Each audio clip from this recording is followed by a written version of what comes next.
Dan the Wheelman here, and my very special and very orange guest today is this. This is the 2022 Toyota Tundra TRD Pro Hybrid. It's got a twin-turbo V6 hybrid powertrain. It's got big ride height, big tires, a huge grille, and huge presence.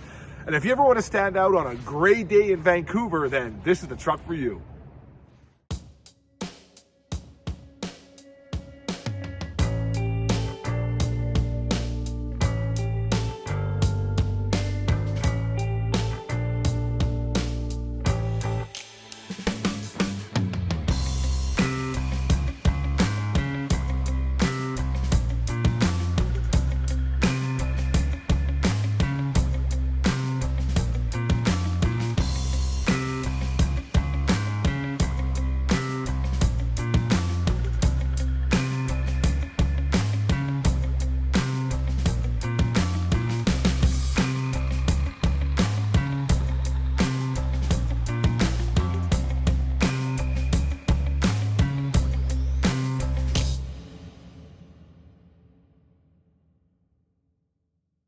And when I say you're gonna get noticed in this thing, I mean it. This thing has presence for days. We're talking Ford F-150 Raptor levels of presence here, starting with that huge blacked out grille up front on the Tundra. It's got that cool retro Toyota logo on it, but it's also got an LED light bar and marker lights. The light bar only works with your brights on, so you want to keep that in mind. That looks cool. The headlight design is awesome. The twin grills atop the hood of that TRD Pro logo stamped right there on them. Those are really, really cool too. The blacked out TRD wheels, higher ride height, the squared off fenders whose flares are finished in like a digi camo look, which I think is really cool and is echoed on the seats here inside. The Fox dampers there. Ask any vehicle designer and they'll tell you that pickup's one of the toughest things to design. You've got the front end, some wheels, and after that, that's about it. What are you gonna do with the tailgate and box area, right? Well, what Toyota's done is they've taken the TRD Pro and they've stamped it right there on the tailgate as well. Looks like so much more high quality than a decal would look. I know I'm probably gonna get lambasted for saying this, and that's fine, but I think this is the best looking truck on the market right now. I really honestly do. They've just got all the proportions right. The stance is good. It's chunky yet modern all at the same time. I think it's absolutely fantastic and I love it. And that orange paint, well, what more can you say? It's very orange and it's very bright. Kind of like the logo on my hat here. So yeah, that beastliness, I guess, really carries on even here in the cockpit. Everything here is chunky. The display is huge. It's probably about 12 inches big. The shift lever's got a big chunky feel to it. The way they've kind of stitched this red strip in here that matches the centering band on top of the wheel makes it feel even more kind of robust. The dials are big, easily operated with work gloves on or snow gloves or whatever. And it's just so, it's really, really kind of, yeah, chunky in here, but in a good way. I mean, they've got good materials too. The wheel is wrapped in a nice leather, and there's soft touch materials around on top of the dash, or just below the dash upper, I should say. And all the buttons are nicely laid out, and it's easy. And there's stuff in here that I've always loved. I love how you can open the rear window fully like you can on a 4Runner, for example. Got the nice handholds here. The digital gauge cluster is very clear and cool, but you can modify it a little bit, but not all that much. And nowhere on here, on this hybrid vehicle, is there a power flow meter of any kind. I find that a little bit strange. So they don't have that, which is too bad, because that does help you kind of know what you're doing, how much, you know, how much charge you have, not charge, but how much battery life you have in your hybrid system, and so on and so forth. But otherwise, this is great. And of course, the look out over that huge hood of those big kind of grills either side of it is awesome as well. The Tundra has always felt very, very hefty, but as the last generation was nearing its end, it felt kind of more portly than hefty. This one here feels a little more sinewy, a little more lithe, a little tougher,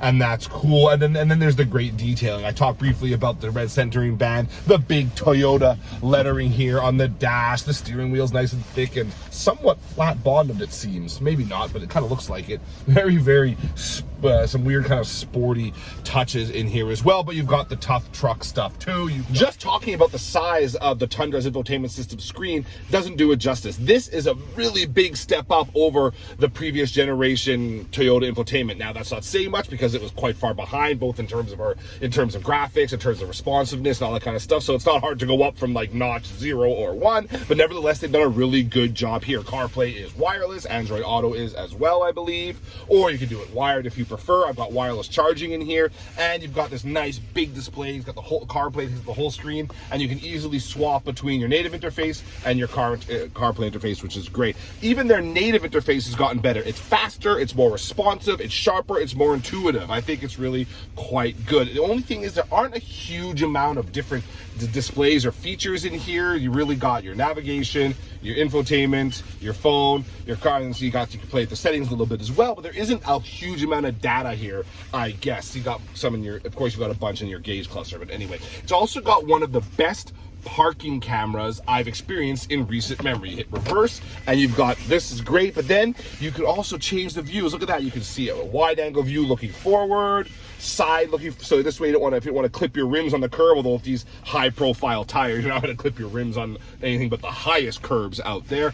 And you've got the bed view as well to see how your load is doing. This is really, really clever. If you activate the off-road version, now you've got your various off-road data, you have angle of attack, all that kind of stuff, and again, you can this gives you all sorts of views, so you can much more easily place your vehicle on off-road trails, avoiding tree roots, boulders, and all that kind of stuff. I love this display. It's clear, it's responsive, and it's got a ton of angles to play with. Well done, Toyota.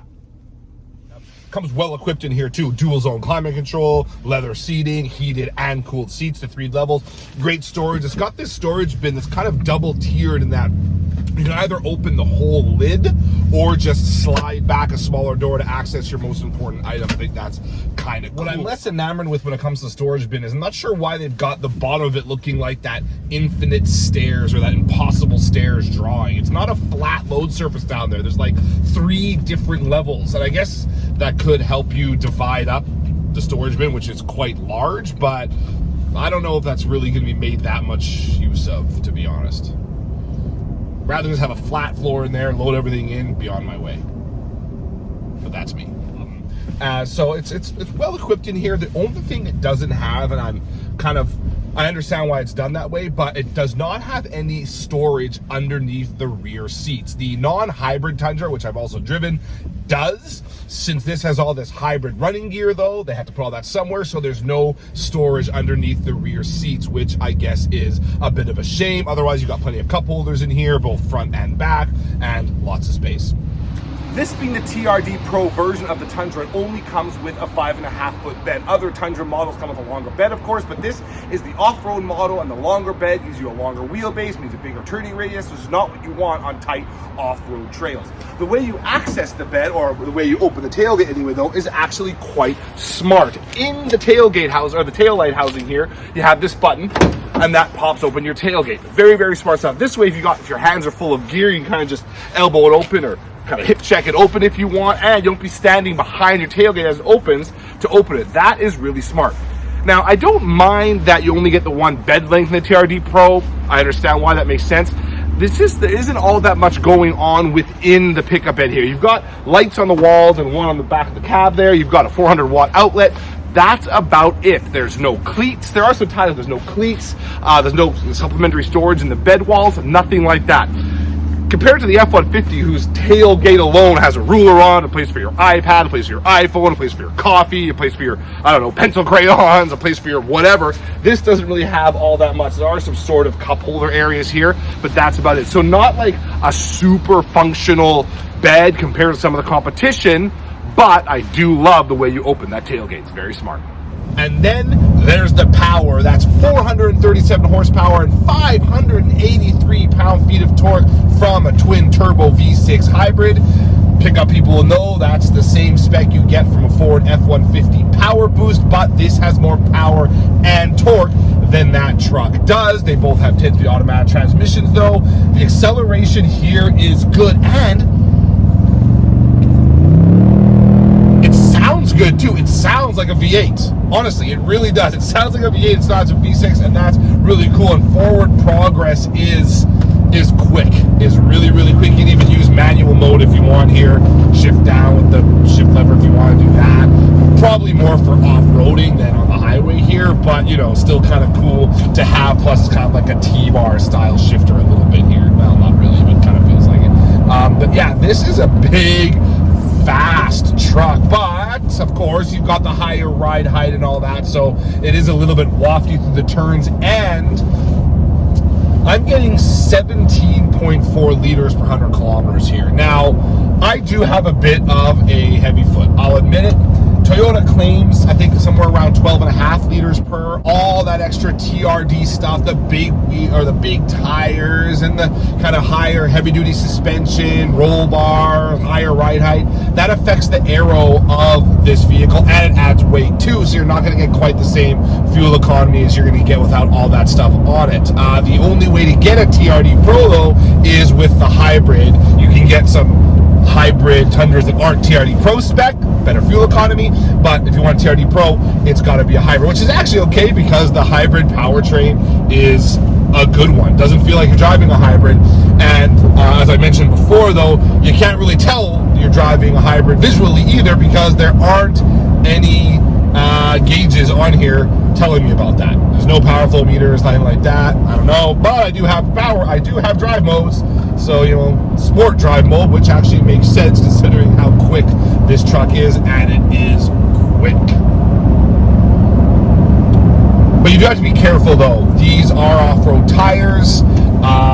They do get a little slidey on wetter tarmac. Now then again, I'm driving on a somewhat rainy day here. We've had nothing but hot sun and dryness for a while, and we all know what happens when there isn't much rain for a while, and then some comes down, a lot of oils come to the surface, makes it a little more slippery. But I have had a couple of somewhat, I wouldn't say hair-raising, but clenching moments in this vehicle, mostly having to do with the braking. Travel, the travel on the brake pedal is not huge in this, so it's not quite on off, but there isn't that much play there, and I found myself kind of going too deep into the brake pedal without really knowing it on a few occasions and locking up the wheels, or activating the ABS anyway a little bit. But still, love the powertrain. I love the noise it makes. It's got dual exhaust outlets, and they're black tipped. Of course they are, because this is the TRD Pro after all. That's very cool. But I love the forward progress. What's going to be interesting, of course, to see is what it's going to be like once I get off the beaten track onto some off-road forestry roads here as well. This is the TRD Pro. This is meant to be really good off-road. You've got 4H, 4L, 2H. You've got drive modes for that. So we're going to put all that through the paces, and I have a feeling it's going to do just fine, but looking forward to trying it anyway. So now we're on some rougher stuff, and it should come as little surprise that the TRD Pro claws its way through this with really not too much drama at all. These tires are huge. They can absorb these impacts without too much trouble. You get a bit, again, some cowl shake through this body-on-frame pickup here, but you do get the impression as we come through here that you're not going to get stopped by anything short of an avalanche. Let's not jinx anything, but anyway, so I'll go through some water splashes here, and it's, yeah, this is a unbelievably capable vehicle in this circumstance. This is not a very heavy-duty off-roading road, but you still get kind of a feel for the way it claws over this surface, and the way the steering responds well and isn't upset as the bumps get more repetitive is a good indication that as things get even slower, even rockier, you start to make use of some of the other off-road modes I've got here. This TRD Pro is going to be able to handle itself just fine. And of course, in addition to the drive modes, I wanted to mention, I talked before about that fantastic camera we've got here. When in some of the off-road modes, it automatically activates the off-road kind of view of the backup and parking cam, which I like. So in addition to that, you've got you know, hill descent control as well, crawl control. So basically you activate crawl control or hill descent control, you take your feet off the pedals, and all you gotta do is worry about the steering, the computers handle your throttle inputs, transmission, and all that through the cruise control and so on. So very well equipped off-roader, this TRD Pro. But that styling, that high ride height and all that, that does come at a cost. Parking this thing is a challenge. The front overhang is quite large. That affects your turning radius. There aren't a lot of turns lock to lock on this wheel either. I was surprised to find that. I wonder if it's because it's the sporty TRD Pro version. Maybe they've changed the steering ratio a little bit, but it really 3-point turns are more like 4 or 5-point turns in this vehicle.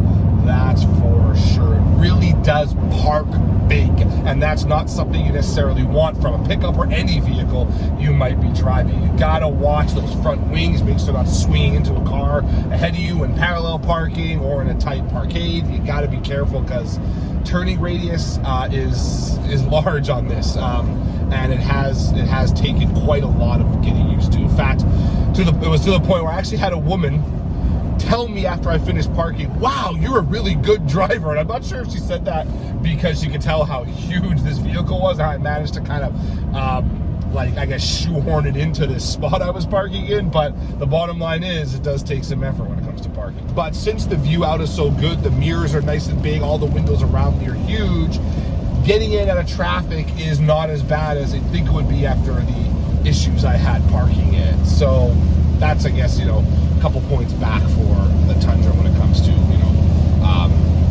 low speed maneuverability. At the end of the day, though, I'm having a tough time with this Tundra. I love its looks. Its off-road chops are good. The powertrain is awesome. A lot of the interior features are really good, but there are shortcomings, and there aren't that many of them, but they're somewhat kind of big. No storage underneath the rear seats is a big one. No flat load floor back there is a big one. The fact that the gauge cluster, while looking cool and digitized, has kind of sort of stopped responding for me a couple of times, that's not good either. That could be an early production issue, easily fixed with ECU flash, but bottom line is, that's kind of tough. The weird floor in the storage bin there. These are little things, but when it comes to practicality and pickups, they're important things, and it's going to cause a lot of people to have pause. I think Toyota Tundra people are going to love this. In fact, one of my neighbors, he owns the last year of the previous generation Tundra. He likes the look of this so far for sure. So, you know, I think Tundra people are going to love this. I think conquesting GMC or Ford or Ram people is going to be tougher, though, because of those shortcomings. Where am I on that spectrum? I'm somewhere in the middle. Like I said, I like a lot of aspects about it, but I have to think long and hard if I could live without some of those practical shortcomings. Do its off-road chops, its powertrain, and space inside, the chunky looks, do that make up for those more practical, not as fun to talk about things, but things that really do matter in the long run when it comes to pickups? And that's the question that you'd have to ask yourself. Anyway, thank you for tuning in to this review of the 2022 Toyota Tundra TRD Pro Hybrid. Hope you enjoyed it. If you haven't already subscribed to the channel, please do. If not, no hard feelings, of course. You can follow me on Twitter at Dan the Wheelman, and on Instagram at Dan the Wheelman as well. So thanks again for tuning into this video. Until next time, sayonara.